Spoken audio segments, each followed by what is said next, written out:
ವಿಧಾನ ಪರಿಷತ್ನಲ್ಲಿ ಇವತ್ತು ಎಐ ಬಳಕೆ ಬಗ್ಗೆ ಸ್ವಾರಸ್ಯಕರ ಚರ್ಚೆ ನಡೆಯಿತು. ಬಿಜೆಪಿ ಸದಸ್ಯೆ ಭಾರತಿ ಶೆಟ್ಟಿ ಎಐ ಬಗ್ಗೆ ಪ್ರಸ್ತಾಪ ಮಾಡಿದರು. ಇದಕ್ಕೆ ಡಿ.ಕೆ. ಶಿವಕುಮಾರ್ ಅವರು ಕೊಟ್ಟಿರುವಂಥ ಉತ್ತರ ಕುತೂಹಲಕಾರಿಯಾಗಿತ್ತು. ಎಐ ಬಳಕೆ ಬಗ್ಗೆ ಅವರು ಮಾತನಾಡಿದರೆ, ಚಾಟ್ ಜಿಪಿಟಿ ಬಳಸೋದಕ್ಕೆ ನನ್ನ ಮಗಳು ಹೇಳಿಕೊಟ್ಲು ನನಗೆ. ನಾನು ಆನಂತರ ಚಾಟ್ ಜಿಪಿಟಿ ಬಳಸೋದಕ್ಕೆ ಶುರು ಮಾಡಿದೆ. ಅಸ್ಸಾಂ ಎಲೆಕ್ಷನ್ ಹೇಗೆ ಗೆಲ್ಲೋದು ಅಂತ ಚಾಟ್ ಜಿಪಿಟಿ ಬಳಿ ಕೇಳಿದರೆ, ಕರ್ನಾಟಕ ಮಾಡೆಲ್ ಫಾಲೋ ಮಾಡಿ ಅಂತ ಚಾಟ್ ಜಿಪಿಟಿ ನನಗೆ ಹೇಳ್ತು ಅಂತ ಡಿ.ಕೆ. ಶಿವಕುಮಾರ್ ಮಾತನಾಡಿದರು.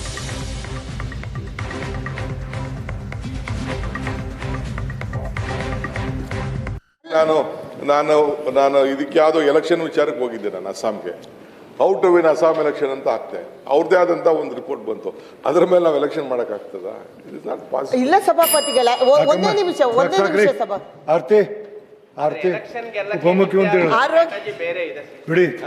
ಎಲೆಕ್ಷನ್ ಗೆಲ್ಲಕ್ಕೆ ನಿಮ್ದೇ ಆಗಿರೋ ನೀವಲ್ಲಿ ಹಾಕಿ ಅಲ್ಲ ಎಲೆಕ್ಷನ್ ನಿಮ್ದೇ ಆಗಿರೋ ಸ್ಟ್ರಾಟಜಿ ಬೇರೆ ಇದೆ. ಹೋಗೋಣ, ನಾವು ನೀವು ಇಲ್ಲಿ ಕೂತ್ಕೊಳ್ಳೋಣ, ಹೊರಗಡೆ ಹೋಗೋಣ.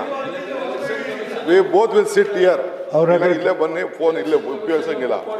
ನೀವು ಅಲ್ಲಿ ಕೂತ್ಕೊಳ್ಳೋಣ, ಹೊರಗಡೆ ಕೂತ್ಕೊಳ್ಳೋಣ. ನೀವೇನು ಹೇಳ್ತಾರೆ ಗೊತ್ತಾ? You go to Karnataka model, you will win Assam election ಅಂತಾರೆ. ಹಂಗೆ ಮಾಡೋಕ್ಕಾಗ್ತದೆ? ಕಳಿಸಿದ್ದಾರೆ, ನೋಡೋಣ ಏನಾಗತ್ತೆ ಅಸ್ಸಾಮಲ್ಲಿ.